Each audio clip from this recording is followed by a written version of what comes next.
Hi, Josh. Hi, how are you? Okay, I'm so sorry I was waiting for you in the wrong Zoom room, but we're here. We're here. We're good. No, it's no problem. It's no Okay. problem. I'm all Um, ready for a Tubi I've got all these flowery things. Where are all your flowery things? You look you so know what? fancy. I know. I'm trying to put a different background on. If I can figure it out, I'm gonna do it. That's great. Hi, That's great. Jake. Um, Hello. Josh, I only have like a sentence for you to introduce you, so maybe you want to tell me a little bit more about you. Sure. You want to hear my sentence? Sure. Okay, here's my sentence. Josh Hartuv is a licensed Israeli tour guide who made Aliyah from Canada in 2011 to kibbutz. Is it Saad? Saad. Yeah. Saadi. Okay. No, the Samech. Oh, Sam. Saad. Saad. Okay. Okay. What else should I tell people about you? Been living in Tel Aviv for 5 years. Got a wife and a daughter, and another one on the way in just a month. Ah, I've been a tour guide for 3 years, and I was one of the first Israeli tour guides to start doing virtual tours when the pandemic started. awesome. Okay. Um, yeah, anything else is just gravy. So All right. Okay, wife, where's your wife from? she's originally from England, from Manchester. Oh, did you meet in Israel? We did. We met in Israel. Awesome. Okay, Yeah, one daughter and one on the way. yeah. So Exciting. it's very exciting. Awesome. Okay, license is really tour guide for 3 years.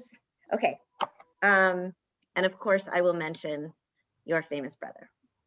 Well, feel free. It could be the first sentence. Nah, I'm a younger sibling too. I'm not going to start with that.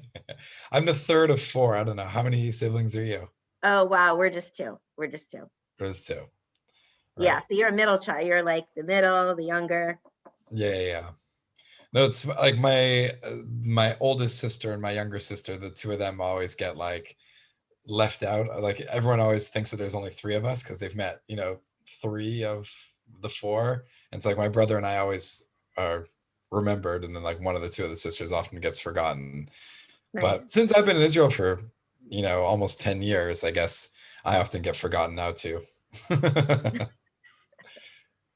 I'm going to mute myself during the tour Yeah, after I introduce you. But then at the end, like, should I ask people if they have any questions for you, or you want to for ask people sure, questions? for sure. I'll mention that throughout the tour also, that they can feel free uh, to ask away. Okay. Um, Maybe they can like write stuff in the chat, and I'll pause once or twice during the tour, and you can read out any questions that came up in the chat. Okay. Jake, do you know how I can turn off my email notifications so I don't have that binging? Uh, that's a great question. Um, it's probably in your settings. Okay. All right. I'll look for it, and I'll look for another time. Okay. Oh, okay. I just let 17 people into the Oh, Zoom room. Hi, everyone. Sorry you were waiting in the Zoom room. It's in the waiting room. I'm sorry you can't talk to each other when you're in the waiting room, because that would be fun too.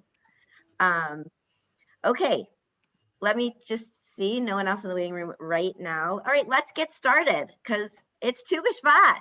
Happy Tu B'Shvat, everybody. On this sunny but cold day in February in Chicago. But let's pretend for an hour that we are in Israel with our new friend, Josh Hartuv, whom I'm about to introduce. So, okay, this is Josh Hartuv, which means good mountain, correct? Is that how you would translate it? That's correct. My wife and I changed our last name together when we got married. So I was originally Goldberg and she was originally Goodman. And so we took the good from Goodman, and that's the Tuv, and the Harv is from Berg, from Goldberg. Beautiful. Okay, so Josh Hartuv is a licensed Israeli tour guide. He's been one for the past 3 years. He made Aliyah to Israel. Aliyah means moving to Israel. He moved to Israel from Canada in 2011 to Kibbutz Saad. He now lives in Tel Aviv, where he's been living for the past 5 years. He is married to his wife. They have one daughter and one on the way. So Bisha'a Tova. Very excited for you. And Josh was one of the first Israeli tour guides to kind of figure out how to pivot to do virtual tours. And they're amazing. I will say I've had the fortune of being on a couple of them. And last but not least, he is the brother of a friend of many of ours, Rabbi David Russo at Anshe Emet. Josh is his brother.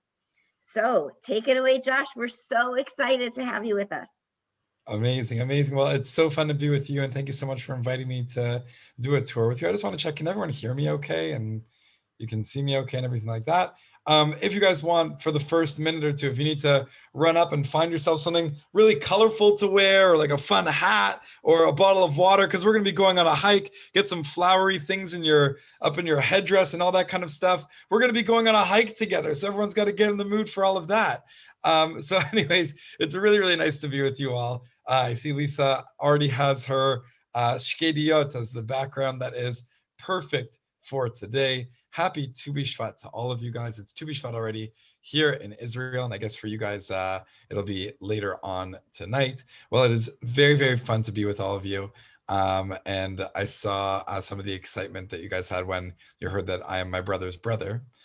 So hopefully I live up to the expectations of the great David Russo. But so that's all besides the point. It's really nice to be with all of you. So what are we going to be doing today? Today, we're going to be going on a really fun adventure that is one of the most famous hikes in all of Israel. It is the Sea to Sea hike, where we're going to go from the Mediterranean Sea and trek all the way down to the Kinneret, to the Sea of Galilee in the northeast of Israel. For any of you who don't recognize this map, this is like the top half of Israel that's over here. Now, the regular hike, the regular trail, you can see is broken up into 3 days, 3 pretty intense days, where the first day takes you along this red line that's over here, mostly through Nachal Kziv. The second day takes you mostly up Mount Meron, which is the second highest mountain in all of Israel. And the third hike goes from Mount Meron down Nachal Amud towards the Kinneret, towards the Sea of Galilee. Now, as you would be regularly on a hike, you'd meet a whole bunch of things on the way, whether it's, nature sites or ancient historical sites or modern history sites, or just having a really fun time swapping legendary stories and singing songs. And so I really hope that today we get to do all of those things. This isn't like we're set in one specific place. We're not set in a specific time. We just get to do everything like we would experience it if we were on a hike. And I'm really excited for you to join me on this adventure. Now, the trek that we're going to be doing is this jaggedy green line over here with all these little purple circles over here, which are all the sites that we're going to be going to today, because we're not limited by being exactly on all the trails that we're going to be doing on the Yam El Yam, the Sea to Sea hike. And where are we going to begin today? We're beginning naturally over here in the Mediterranean, where we are just south of the Lebanon border between Israel and Lebanon. Some of you may have been to this site over here, which is called Rosh Hanikra, which has according to them, the world's steepest cable car, which is like 66 degrees or something like that. It's pretty crazy what they have over there. But this mountain ridge that's over here is the border between Israel and Lebanon. But little did you all know that where we are standing right now is actually already in another country. Now, what am I talking about that's over here?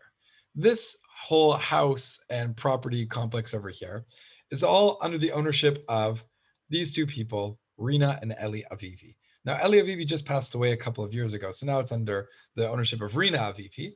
But Rina and Eli Avivi in the 1960s took over this plot of land, essentially, that used to be an old Palestinian home or a couple of homes. And they took over this land and they refurbished it and they redesigned it and they made it into their own place. Now, meanwhile, while they are doing all of this that's over here, all this foresty area is part of a nature reserve run by the JNF.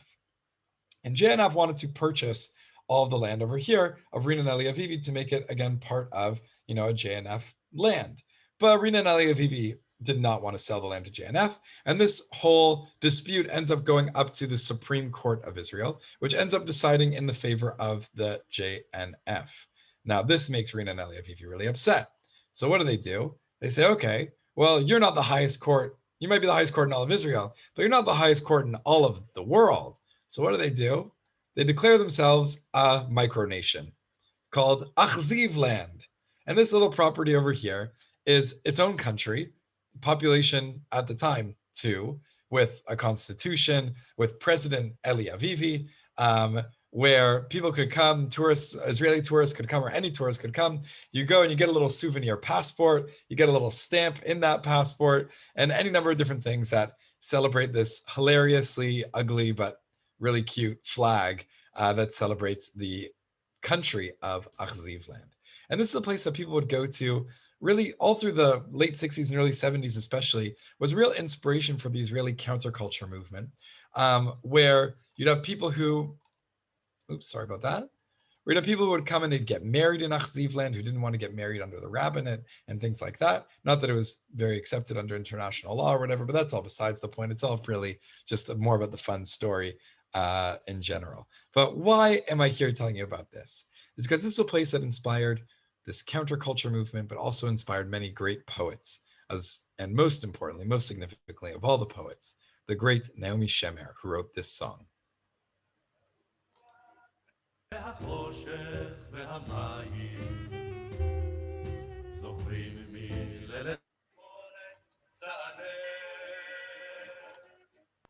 הקצב שמחה את עקבותייך יודע שהיית כאן לבדך אני כעיוור אחרייך הולך רוח בחושך נושקת לפני המים שוב לא יאיר אליי בחוף בעוברך זכור החבצלת בשחור שערך. So again, this idea of coming to the beach over here, coming to the Achziv beach, which now is very famous for Israelis who love to go camping on the beach specifically. It's one of the best camping beaches in all of Israel. And so what a great place to first dip our feet in the water over here and get our hike on. And we are moving on, and I wanted to take you a little bit off of the Yam El Yam track, even from the track that I showed you before we went off the track, to this place that's over here. Because we're here not just doing the Sea-to-Sea hike, but we're also here to celebrate Tu B'Shvat. And part of what we're celebrating Tu B'Shvat is celebrating the whole meaning of the holiday throughout the different ages. And the first time that we get a sense of what Tu B'Shvat is, first time we hear about Tu B'Shvat, is from the rabbis of the Mishnah. So from the 2nd, 3rd, 4th century in Israel, in the land of Israel. Where I've taken you now is to a place called Beit She'arim, which is a UNESCO heritage site that has this very famous ancient cemetery that dates back to the time of the Mishnah, where you can go into here and you can see all these incredible tombs. Now, I brought you here because I wanted to tell you about the first mention we have about Tu B'Shvat, where the mention about Tu B'Shvat is from the Masechet Rosh Hashanah, from the book of the law about Rosh Hashanah, the first day, the new year, where already in that first law, talking about the new year, in Rosh Hashanah, book 1, chapter 1, verse 1, it says that there isn't just one new year, but there's actually 4. And the 4th one is, on the 1st of Shvat, is the new year for the tree, in accordance with the statement of Beit Shammai. But Beit Hillel says the new year for the tree is on the 15th of Shvat. Now, why does it matter to have a new year of the tree?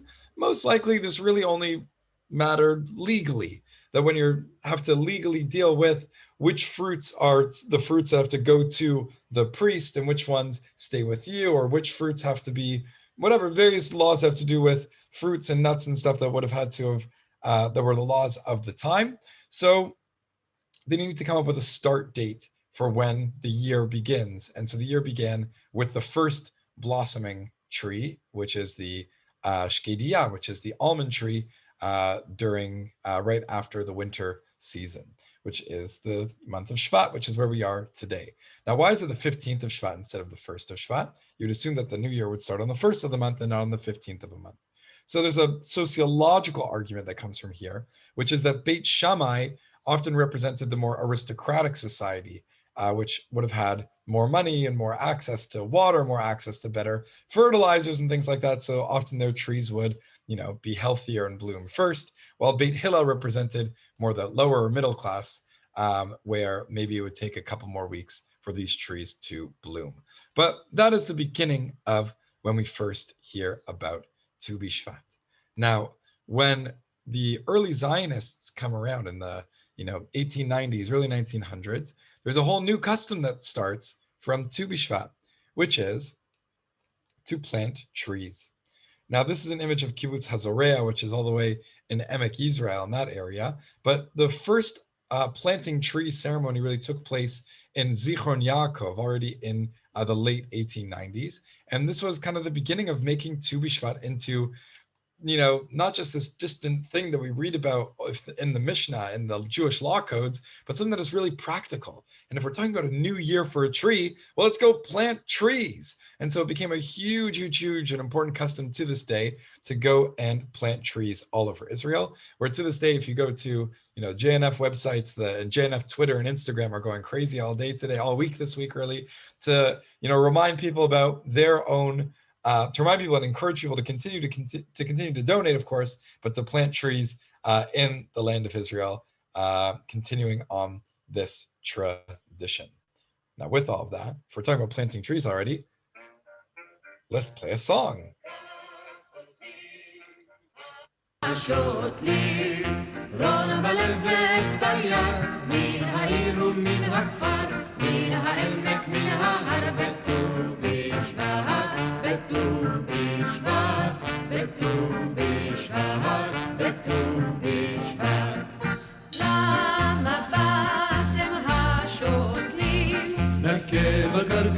בצור וגומות סביב נחפור בהרים ובמישור בט"ו בשבט בט"ו בשבט בט"ו בשבט בט"ו בשבט. So just a really fun song to play for everyone. That again, because Tu B'Shvat arguably has the best songs of all the holidays during the year. So I'm really excited to play some of these songs for you. And if you'd like a whole Tu B'Shvat playlist, you can look on Spotify, but I'm always happy to recommend even more songs that didn't even make it into this tour today. So where are we right now? So we are right now, we've gone inland a little bit from Nahariya. We are still on the middle of our first day on the Yam El Yam track. And where are we is on a kibbutz. It's called Kibbutz Yechiam, which is named after a Palmach soldier who was killed in an operation in 1946, right nearby this kibbutz. And what's on this kibbutz is really fun because there's actually this Crusader fortress that's over here, which is a really stunning, really beautiful fortress.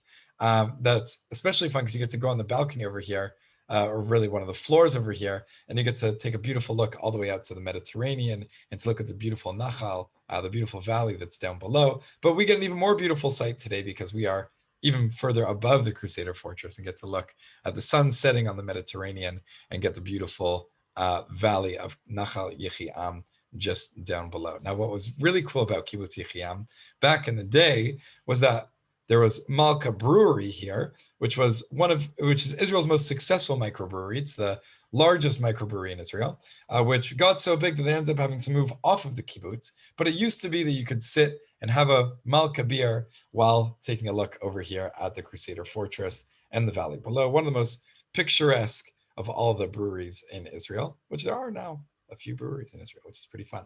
So I would be remiss if we didn't go to a JNF site at the end of the day of all this stuff on Tu B'Shvat. And so here we are in a really beautiful JNF site, which is called the Keshet Cave or the Rainbow Cave, which is a really nice walk that you can do that's it's wheelchair accessible, actually. So it's one of those beautiful wheelchair accessible sites you can go to in all of Israel, where you go down from the parking lot, down these ramps that are over here that's nice and paved.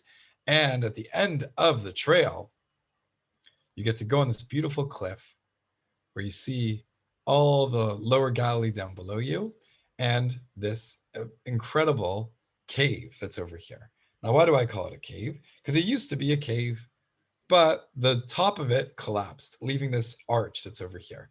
Now, for those of, for people who aren't afraid of heights, this arch is used for people who like to do rappelling, which in Hebrew is called snipling, which is one of my favorite Hebrew words that doesn't make any sense because it sounds like it's from an English word, snappling, but I don't actually think that's a real word in English. But for some reason, that's the word for rappelling. You'd think that it is called rappelling, but it's called snipling or whatever it is. But that's besides the point. But over here, you get to have this really beautiful arch that, again, looks over the valley down below.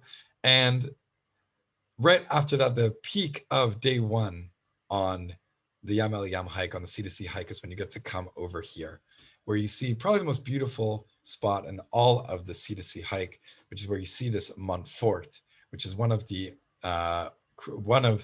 three Crusader fortresses that you encounter on the Sea to Sea hike, but this one particularly is incredibly beautiful. Now, it's smaller than the one I showed you in Kibbutz Yechiam, but we actually know the name of this Crusader fortress, while the Kibbutz Yechiam one, you may have noticed that I didn't actually name it because we don't have any historical record for the name of that fortress. But this one that you can see over here has a name. It's called Montfort. It actually sits just below the Israeli town of Mitzpeh Hilah, which is the hometown of Gilad Shalit, which for me personally makes me think, for me personally means a lot to the story of Gilad Shalit, because he was actually freed from captivity from Hamas after, I think it was 6 years in captivity in 2011, just a couple weeks before I drafted into the army.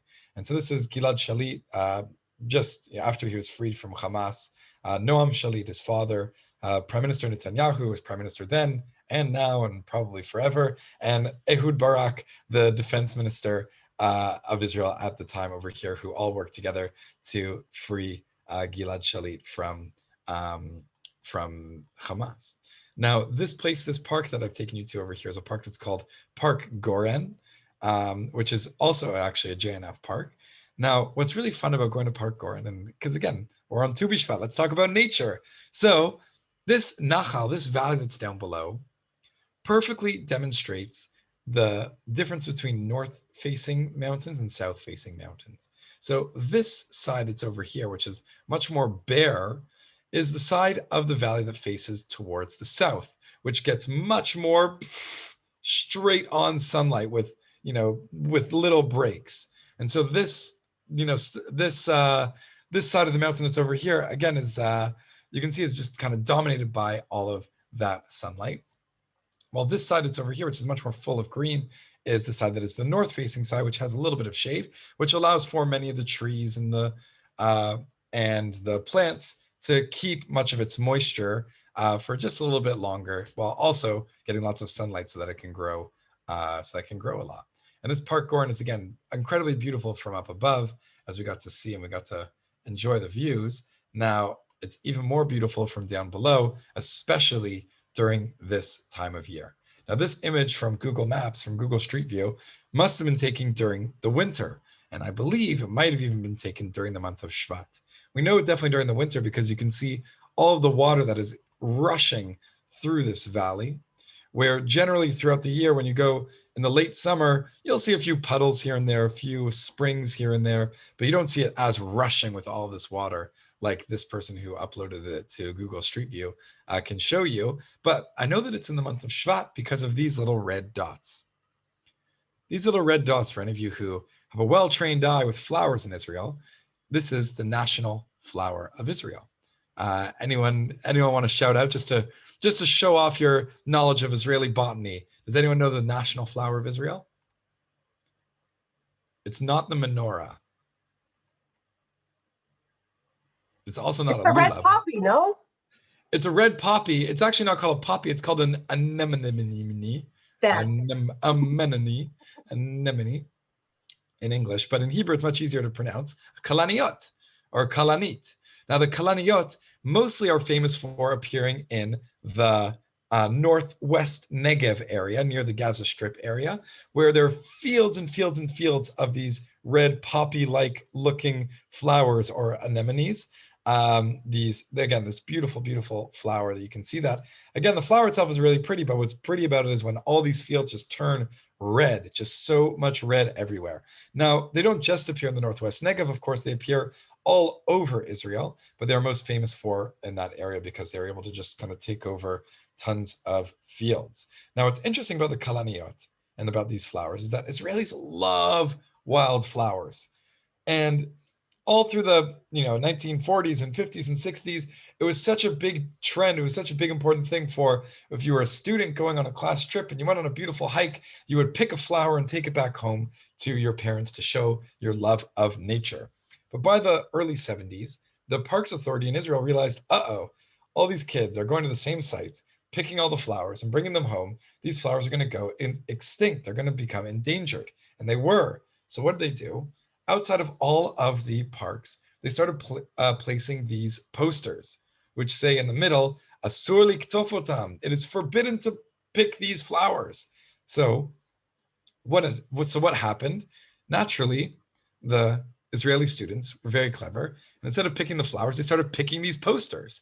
And they said, oh, well, now I can take all of these flowers back home to my parents. And they would take all of these posters and bring them back home, which initially made the Parks Authority incredibly upset. They were like, oh my goodness, what are we going to do? We keep on needing to replace these posters, until they realized, wait, this is the best thing ever. We're like decades before we thought about, videos going viral on TikTok or whatever it was, they realized that these posters had gone viral, and everyone in Israel now knew which were the flowers that they were allowed to pick and which ones were the ones that they were not allowed to pick. So it's just really fun to think about these kinds of posters in that way. Now you can buy these posters, as these fun kind of souvenirs in that kind of way. Now, in this area in Park Goren, they also have this animal. It's called the yachmor. Now, the yachmor is an animal that was mentioned in Tanakh, but was actually hunted to extinction in Israel in the 1800s, in the late 1800s. But the yachmors were actually brought back to Israel in the last flight from Iran, actually, before the Iranian Revolution. There were some yachmors that were brought back to Israel, reacclimated into Israel in this area of Park Goren, where now I think there's around 40 or so that are wild that run around in the area of Goren Park where we just were. Are there any questions or anything up until now? I haven't actually had a chance to look in the chat. So let me just take a quick look and check out the chat. Are there any questions or anything like that? No. Okay. Yeah. One question. Can you explain what JNF is? Sure. JNF is the Jewish National Fund, which, to make a long story short, is kind of like this big NGO that works on, that makes a lot of parks, parks in a way free to go visit in Israel, but also they are in charge of planting, reforestation all over Israel, amongst any number of millions of tasks that they have that they do all over Israel. And they're actually one of the largest landowners in all of Israel, which is a source of lots of things and feelings that I'm not going to get into now for many Israelis and not Israelis alike. So where are we now? I've taken you now to a place that's called Pki'in. Now, Pki'in is a town that's also, again, in the north of Israel. We're already now on the second day of our Yam El Yam hike, and I've taken you to this cave. Now, this cave is an incredibly famous cave in Jewish tradition, because this is the cave where Shimon Bar Yochai, who was also a rabbi from the 2nd century, one of the rabbis of the Mishnah, who was being chased by the Romans, the Romans were coming after him to arrest him and probably to execute him for any number of different reasons. And he runs away and hides in this cave. And while he's in this cave, he stays here with his son for 7 years in this cave. And God creates this miracle that there's water that drips down from the roof of the cave, so they have water to drink, as well as a carob tree that grew just outside the cave that would drop fruit into the cave for them to eat. Now, this story has any number of different fun elements to it that I'm not going to get into all the parts of the story, because I wanted to focus on the Tu B'Shvat element, which is the carob tree itself, where this carob tree we know is a few hundred years old. Now, what's interesting is that you think of carob trees, many people might think carob trees are actually native to the land of Israel. But believe it or not, the first mention of a carob tree in all of the texts and all of the sources we have from Israel, from the land of Israel for over the thousands of years, is from the New Testament, from the book of Luke, where there's a mention of the carob trees. And all throughout the Mishnah and the Talmud, we read about the carob trees, which is again after the turn of the millennium, after the year 0, which makes historians believe that actually the carob trees were brought to Israel around that time of the 1st and 2nd century CE. So they weren't actually initially native to Israel.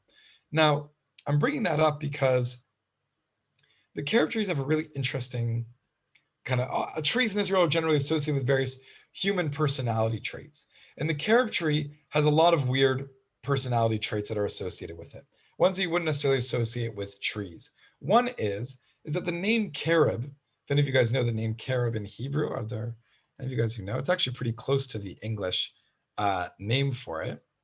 So I don't know if any of you know. So the name carob comes from the word charuv, chet resh vav bet, which for any of you who have keen ears in Hebrew, charuv comes from the word chorban, which means destruction, or cherev, which means sword. And so it's a weird name to have a tree that's named after destruction. Generally, trees are associated with life and happiness. Now, even more strange is that first of all, it might be named after sword because the fruit kind of looks like a sword. It's kind of a little bit curved and it's got kind of sharper-ish ends, like flat. It's like two flat sides that kind of meet with each other like this, kind of with your hands. So maybe it reminded someone of a sword. But the stories that we have about these carobs are really strange stories, like that of Shimon Bar Yochai, who is running away from the Romans because he was stubborn about his beliefs and his opinions, or about another famous story from the Talmud about a person named Choni HaMa'agel, who yells at an old man for planting a carob tree because that old man isn't going to be able to benefit from the fruits of the tree. So why are you even, planting this kind of tree? Also, the fruit itself isn't very tasty to humans. It's a fruit that is mostly fed to animals as animal feed. So on the one hand, it is associated with stubbornness and destruction and war, because oftentimes when you're stubborn and really stuck in your ways, it leads to conflict. On the other hand, it is associated with sustainability. It's associated with people who, or reliability, I guess more exact, that someone who is stubborn is kind of the bad sign of a coin of someone who is very reliable. That is someone who is always going to be there for you, always going to be there for your friends, always going to be there for the animals, the things you're taking care of, whatever it is.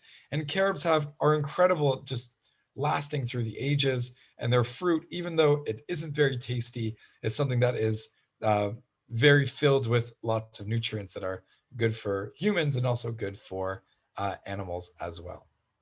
So it's whichever side you feel, you can look at stubbornness in that kind of way. And I guess don't bring that up to your kids, because then your kids might want to be more stubborn or whatever it is. But that's all besides the point. So the second famous site of Pki'in is the place that I really want to focus with you on. Now, it's this ancient synagogue that I've taken you to. Now, this ancient synagogue we know has been around since the beginning of the Ottoman period in Israel. So dating back 400 years, something around that length. Now, Pki'in is famously one of the cities in the land of Israel that has had a continued Jewish presence for at least 2,000 years, and very likely for around 3,000 years. So how do we know all of this? Because President Yitzhak Ben-Zvi, who was the second president of Israel, and my favorite Zionist figure of all time, was someone who made Aliyah in the second Aliyah, who moved to Israel after the turn of the century and before World War I. And so he moves to Israel during this time. Now, the second Aliyah, the second wave of people who moved to Israel during that time period, was very different than the first Aliyah. The first Aliyah were people in the 1880s and 1890s who were escaping pogroms, escaping anti-Semitic violence, mostly in Eastern Europe, and they were coming to the land of Israel in order to, live in places that were safe, that already had Jewish communities, whether that's Jerusalem or Jaffa or Hebron or Tiberias or Tzfat, any of these ancient cities that have had Jewish populations for hundreds, if not thousands of years. But Yitzhak Ben-Zvi moves to Israel. He makes Aliyah, or to Ottoman Palestine, more exact. He moves to Ottoman Palestine in the pre-World War I period, where the Jews who were moving to Israel then were incredibly ideological, where they said, I don't want to live in these old cities that are really poor and whatever. I want to live on a kibbutz and be a socialist. I want to be a socialist farmer and work in this commune. I want to found a new city like Tel Aviv, the first Hebrew city. Everything that I do has to be new and fresh. And I want to be, self-reliant. I want to be completely reliable, just reliant on me for economics and things like that. Obviously with accepting a few donations from the outside and things like that, but that's all besides the point. Yitzhak Ben-Zvi and his generation of people that moved to the land of Israel were people who did not want to rely on wealthy donations from Germany and France and England to keep their communities around. They wanted to be farmers. They wanted to be, idealists. And so Yitzhak Ben-Zvi goes and pokes around on the different communities all over Ottoman Palestine, and he bumps into the ancestors of Margalit Zinati. Margalit Zinati is a woman who is the last of the Jews of Pki'in. There's still a Jewish community here in Pki'in, but it's not of the original group of Pki'in, of people who can trace their lineage back thousands and thousands of years in this town. Now, Margalit Zinati, or her ancestors, were people who were Jews in Pki'in who never relied on any Rothschild or any wealthy Jewish donor from the outside to sustain their community. There wasn't any tourist dollars that was coming in. Instead, these were people who were farmers. They were shopkeepers. They worked with the local communities. They essentially made their town, we're a Jewish town that happens to exist over here. And this was the inspiration that Yitzhak Ben-Zvi was looking for. That he didn't want the Jewish yeshuv, the Jewish settlement, to be reliant on the outside world. That they wanted to be like the Jews of Pki'in. Now, when he goes and does an archaeological dig around the Beit Knesset, around the synagogue, he finds something pretty amazing. He finds this stone that's over here. Now, this stone might look pretty ordinary to all of you, because there's a menorah. A menorah exists in pretty much every synagogue all over the world. Why is this stone particularly special? Now, if you look really closely at this stone over here, you'll notice that there's lots of other things on it other than the menorah. Let's look at some of these Jewish symbols that we can see. Here is a lulav. Here is a citrus fruit. Maybe it's a pomegranate, maybe it's a lemon, not lemon, the etrog. Here you have a shofar that you blow on Rosh Hashanah. But the interesting symbol, and the one that I want to focus on, is this one that's over here. Are there any guesses for what this rectangle thing is? Do you have any idea? Tzedakah box? Tzedakah box, not really. It's a good guess, though. I've never heard that guess before. Oh. It's a good Ark guess. Of the Covenant. Sorry, Huh? Brooke said something. The Ark of the Covenant. The Ark of the Covenant is a really good guess, and it is one that most people think about, but it is not the Ark of the Covenant, because usually the Ark of the Covenant is not pictured like this, but it's pictured usually with wheels, because it's mobile. So usually it's pictured with like wheels or with poles or something to carry it with it. So what is this thing that's over here? This is a shovel or a tray that was used to collect the ashes underneath the altar of the temple, and then they would take the ashes and use them for ritual purposes. Now, this symbol, this little rectangle symbol, is something that you only see on artifacts that date back to the time that the temple existed. Because during the time that the temple existed, this symbol was just as famous as the menorah and the shofar and the lulav and the pomegranate or the etrog. But after the temple was destroyed, there was no purpose for ash collecting, and the symbol immediately fell out of fashion, if you will.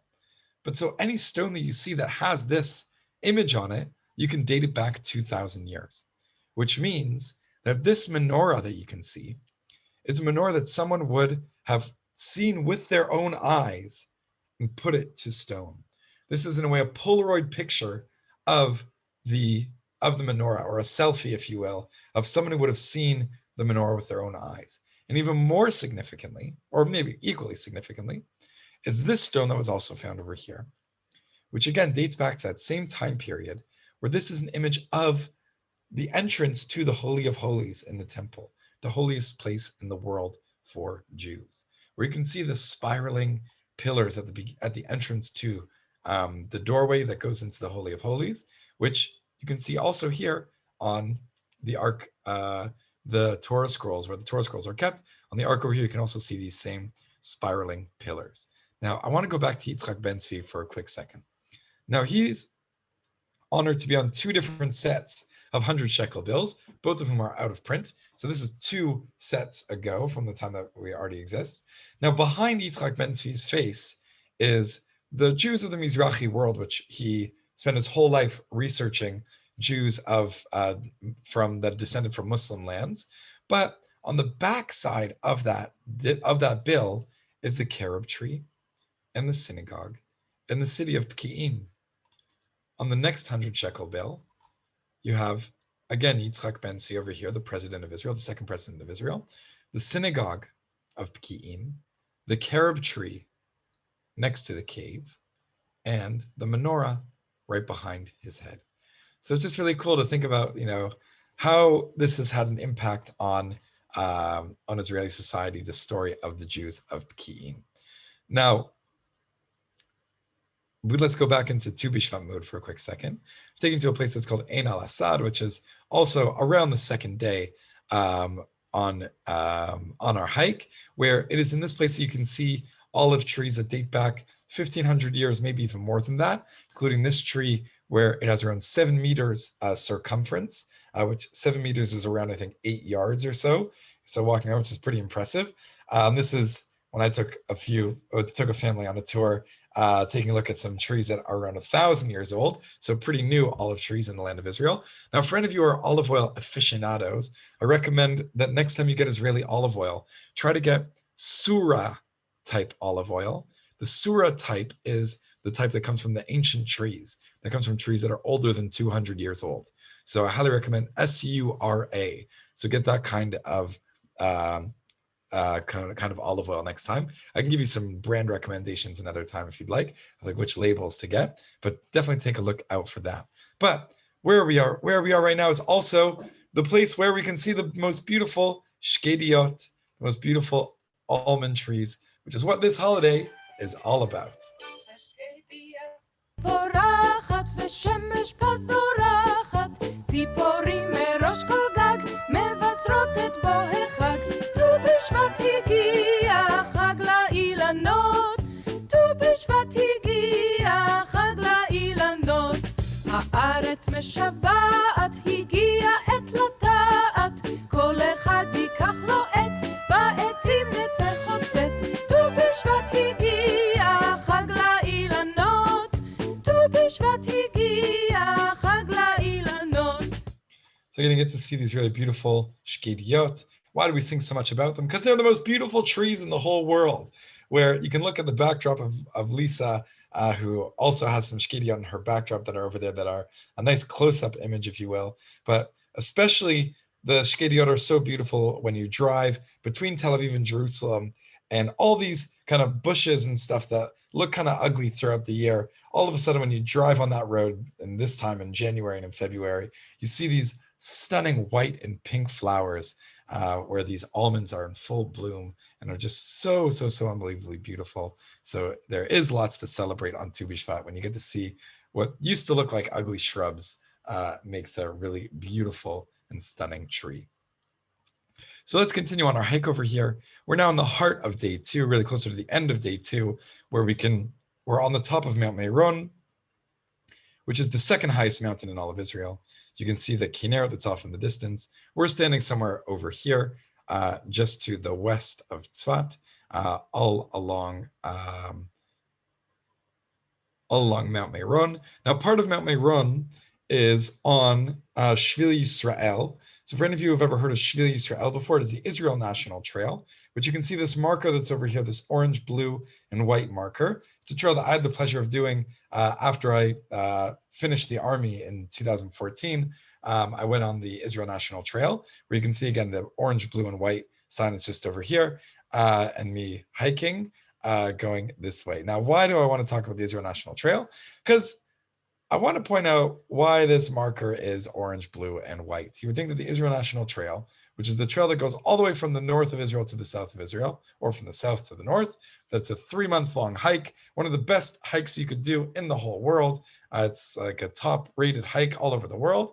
So why wouldn't they make the trail markers blue and white? Why do they make it orange, blue, and white? Does anyone know why? Are there any people out there who know why?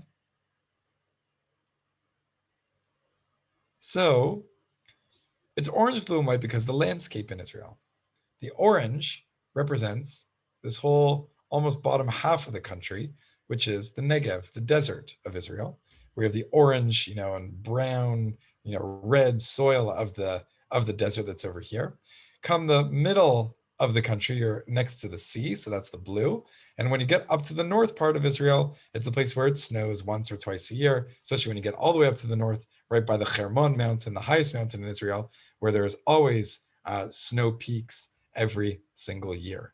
Now, when you do the hike in the fall, you start from the north in order to try to avoid rains and really hot weather at the same time. But if you do the hike in the spring, so starting around March or February, then you start in the south, like I did. It's over here. Now, I'm bringing this up because you can see that the trail is not a direct north-south shot. There's plenty of places where you go back on yourself, where let's say you're going north from Eilat, and all of a sudden you're doing a part that you're going south in order to continue the trail. Same is true about if you're starting from the north, all of a sudden, whoop, you're doing a part where you're going back north again. So how do you know you're going in the right direction if your compass is not going to be able to tell you what the right direction is? So you can use these trail markers. The orange part, if you can see, is a little bit further up ahead. And if I'm walking in the direction towards that trail marker, so I know that this is the southbound route. But if I were to see this same trail marker, but coming from over here, from above it, then I would know that I would be going north with that trail marker. So let's test out our theory. If you're looking at this rock that's over here, which way is it tilted? Which direction are we walking? We're looking at this stone. So which way is it tilted? So you can see which way is going towards north, which way is going towards south.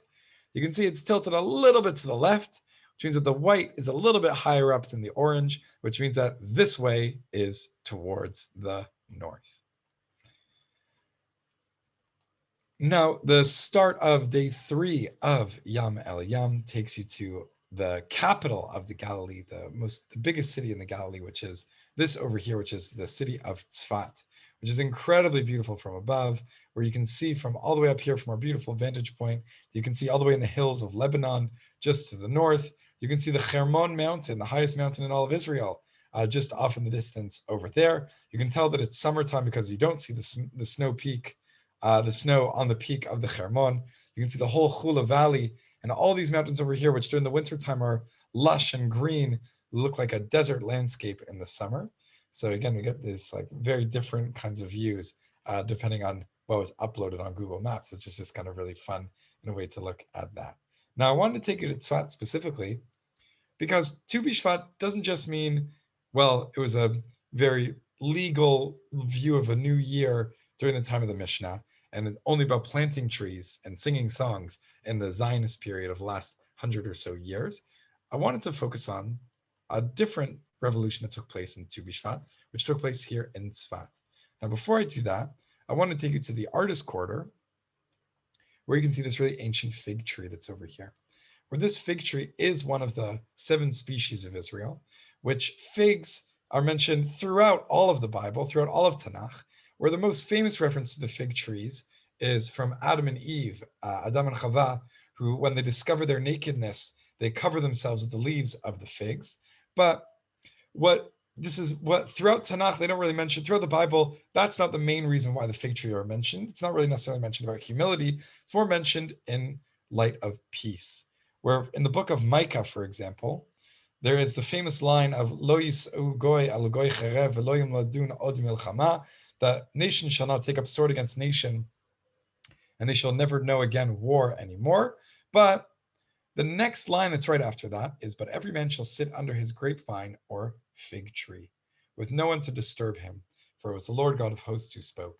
And it's this great line about peace, that being peaceful with your neighbors is also about just being able to sit underneath this fig tree, enjoy its shade, enjoy its fruit. And that is the metaphor that is used throughout the Bible, that fig trees represent this kind of peace and also hospitality, welcoming other people to sit under the tree and enjoy some of your fruits. Now, with all of that comes the story of Tzfat on Tu B'Shvat. Now, I've taken you now to one of the most famous synagogues in Tzfat, which is a synagogue that's named after Yitzchak Luria, who was a rabbi from the 1500s, just after the Spanish Inquisition, also known as Ha'ari, or the lion. So this Rabbi Yitzchak Luria is the first rabbi to really popularize what in the modern age Madonna really popularized, which is Kabbalah, or Kabbalah, as Madonna would say. Now, Kabbalah becomes this immensely popular new movement in Israel, in the Jewish world after the Spanish Inquisition, mostly because Jews are looking for ways to cope with this greatest crisis in 1500 years since the destruction of the temple, and the greatest crisis in the Jewish world until the Holocaust, that they didn't really know how to relate to their Judaism, how to relate to their faith anymore. And Yitzchak Luria does something really interesting, where he basically revolutionizes Jewish life through Kabbalah. Now, I'm going to ask for everyone to take a look at their screens, even if you don't have your videos on. You can all just look at each other and you can participate in this kind of way. So Yitzchak Luria does all these number of different revolutions. Now, how many of you, let's see how many of you have participated in one of the things that Yitzchak Luria recreates in the Jewish world. How many of you have ever gone to a Tikkun Leil Shavuot, where you've studied all night or part of the night on the holiday of Shavuot? You can raise your hand with the emoji or whatever it is. I guess so you can do like a thumbs up or whatever it is. So not that many of you, I guess. Okay, let's try another one. How many of you have ever gone to synagogue for Simchat Torah, celebrating when the Torah is, we've completed reading the Torah, and we're about to start anew once again. So again, some of you guys, right? So we can see some of you guys are, I guess, able to access your mouses, I guess, or mice. I don't know how to pronounce. Okay, so that's one thing. How many of you have been to a Kabbalat Shabbat service, a Friday night service, where you, in between Mincha and Mariv, that you've gone and you've welcomed in Shabbat with lots of songs and lots of, hanging out with your community on a Friday night, right? So all of these things and more are part of the new ideas of what Judaism should be about, which is a Judaism that is much more fun, much more relatable to each other, much more community-based. And one of the things that Yitzchak Luria does is to create the Tu B'Shvat Seder. So how many of you have celebrated a Tu B'Shvat Seder? You can also raise your hands over here, whatever. What is the Tu B'Shvat Seder? Where you, by taking either dried or fresh fruits and nuts and things like that from the land of Israel, some with peels, some without peels, with seeds, without seeds, seeds that are edible, seeds that are not edible, all these different categories of things, that you take these objects and you bless them and you bless this new year. But most importantly is that you are able to connect with the land of Israel through eating its fruit, and that you can feel like you are blessing yourself from the blessed fruit of Israel in that kind of way, which is just a really fun new revolution that Yitzchak Luria and the Kabbalists of Tzfat begin. And with that, I wanted to take you to our last couple of stories. Sorry, one second, I just had to skip over a whole bunch of other ones. I want to take you to our last couple of stories, which takes us to Kvutzat Kinneret. Now, hold on one second. It's not showing up for me either. Don't worry. Sometimes it just there we go. So now we are at this place called Kvutzat Kinneret, which, just like Yitzchak Ben-Zvi, the people who started this little, agricultural commune were the people who made Aliyah, who moved to Israel with that second Aliyah, that is the turn of the 20th century and before World War I. Now in this place, Kvutzat Kinneret, this is the place where there was a women's agriculture school that was started, where the women who were moving to these places, to the kibbutzim, to be farmers, they wanted to actually be farmers, just like the men could be farmers. So they wanted to be farmers just like them and not just be limited to bearing children, working with children, or working in the kitchen, or working in laundry and things like that. And one of these famous women who worked in all these fields up in the north of Israel and who was at the Kvutzat Kinneret Agriculture School, is this woman over here, whose name is Rachel. Now, Rachel makes Aliyah during that time period and goes to Kvutzat Kinneret and becomes this incredible farmer. But after World War I, she actually goes back to Eastern Europe in order to work in an orphanage to help out with all these kids who are now without parents because of the war. Now, she gets to this orphanage, and after a few months, she contracts tuberculosis. So she has to come back to Israel after that, but she's no longer allowed to live on her kibbutz. And instead, she lives in Tel Aviv, in this apartment building over here on the street Bogurshav, which is just really funny to think of Bogurshav Street, which now is famous for all of its delicious French bakeries. But at the time, very much in the outskirts of Tel Aviv. And she lives in this apartment building, essentially in quarantine, in bidud, in quarantine for the rest of her life. And it's this building that's over here, which has obviously gone through a renovation or two, but it has a plaque that is dedicated to Rachel. Now, during the time that Rachel lived in Tel Aviv, she wrote all of these incredible, incredible songs, where she becomes really one of the most important poets in Israel's history, where many of her songs have been put to music. And I'm going to play one of them for you right now, which is sung by Daniela Spector, who is probably one of my favorite, if not my favorite, Israeli artist nowadays.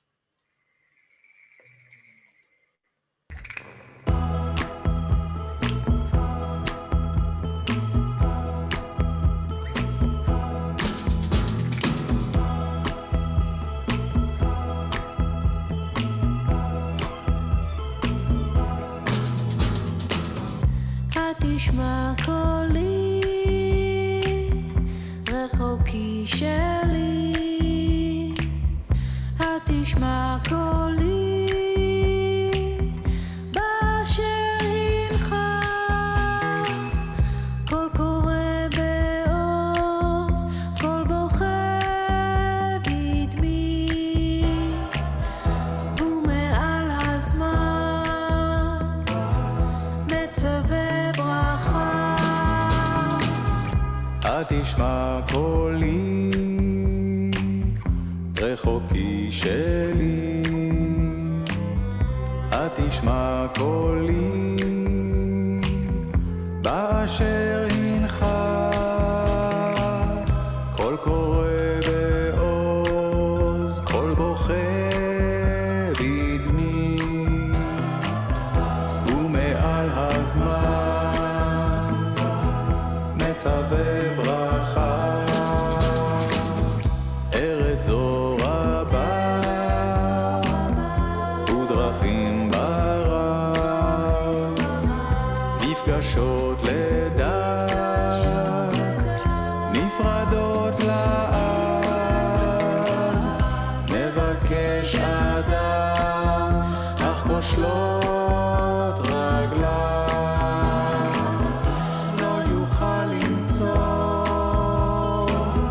את אשר אהבה. It's this incredibly tragic song about Rachel's life, essentially, where this is someone who wanted to move to a commune, to be with people, to be part of a community. And then afterwards goes and volunteers in an orphanage. She loved kids. It wasn't just about community, but she wanted to give. She wanted to give to people. She was such a people person. And to have that stripped away for the last 15 years, 20 years of her life is really the most tragic thing. And thankfully, luckily for us, is that we have all of her thoughts and all of her beauty, not just from the stories about her, but from the poetry that she's written and the countless versions of songs that have come out of that have affected Israelis and non-Israelis alike for all these generations. And again, that all started from Kvutzat Kinneret. And with that, I wanted to take you basically to the end of our tour, which is essentially over here in the Kvutzat Kinneret Cemetery, where you can see over here is the tomb of Rachel, where she is buried over here, which is right next to Naomi Shemer, who we started our tour with, a song from Naomi Shemer, essentially like the Bob Dylan of Israel, if you will, where she was so inspired by Rachel growing up that she, from the same kvutzah, from the same kibbutz that she lived lived on, as Rachel was one of the founders of. So she takes on that mantle and becomes Israel's greatest songwriter in Israel's history, essentially. And that would be especially fitting if we finished our tour while we're here, overlooking the Kinneret and the beautiful Golan Mountains, with a song that was written by Rachel, put to music by Naomi Shemer, and sung by the great Chava Alberstein, which is a song that's called Kinneret.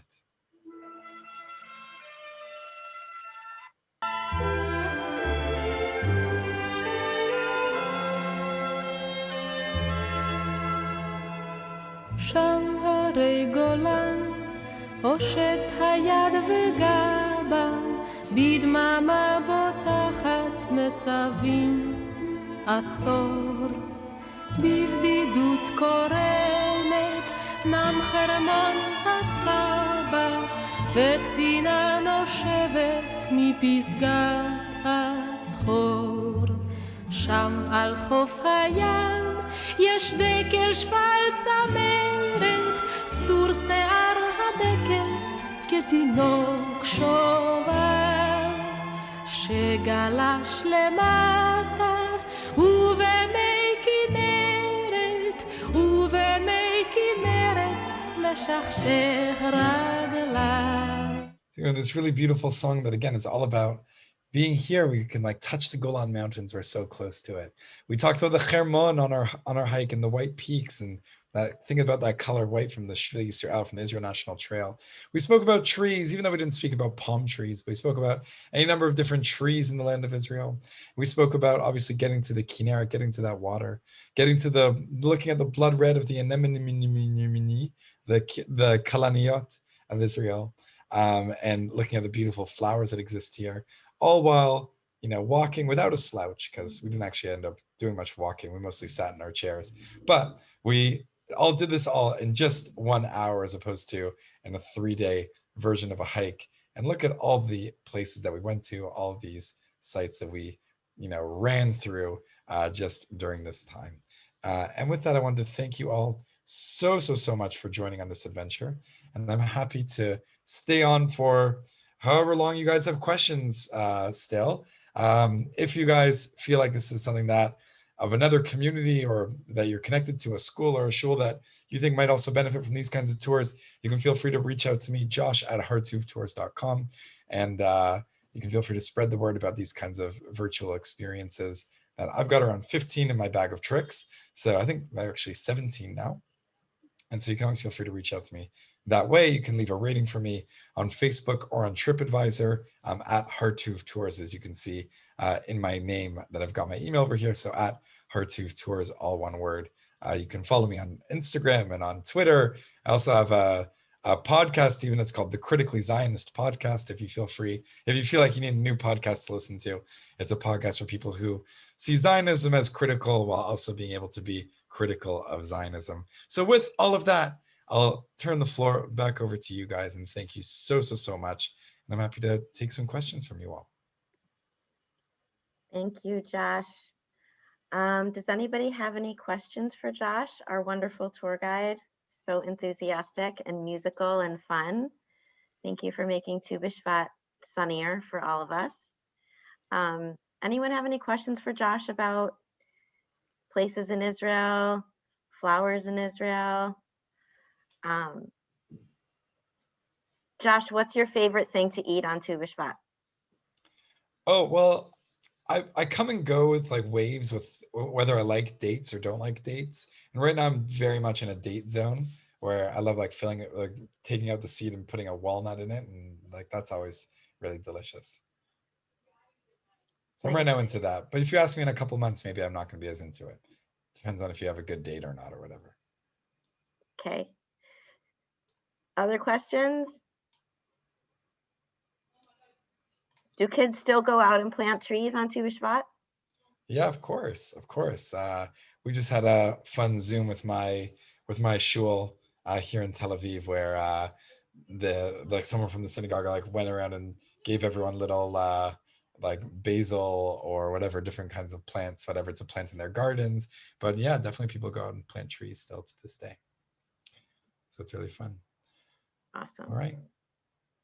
Well, thank you guys so much. I had a really lovely time with you all, and yeah, I'll see you next time. We can't Happy wait. Tu Thank you B'Shvat. so much. Happy Tu B'Shvat to you. Thank you, Josh. I hope I lived up to the expectations of David that he You always said some stuff absolutely like that. did. You did. You did. Make sure you add an R to your name in your Zoom name, like it says. Oh, Josh oops. at. Oh, yeah, I need to add an R there. That's right. Oops, Yeah, add I an didn't R. see the typo. But everybody knows it's Josh Okay. at hartuvtours.com. Well, we will spread the word because this was super, super fun. Thank you I'm so so glad. much. Thank you Great. very much. Okay, good health and stay well to you and your family. Amen. All right, and you too. I'll Thank speak you with so too. much. Okay, Bye. Thank in you. person next time. Amen. Can you hear it, son? Okay, thank you.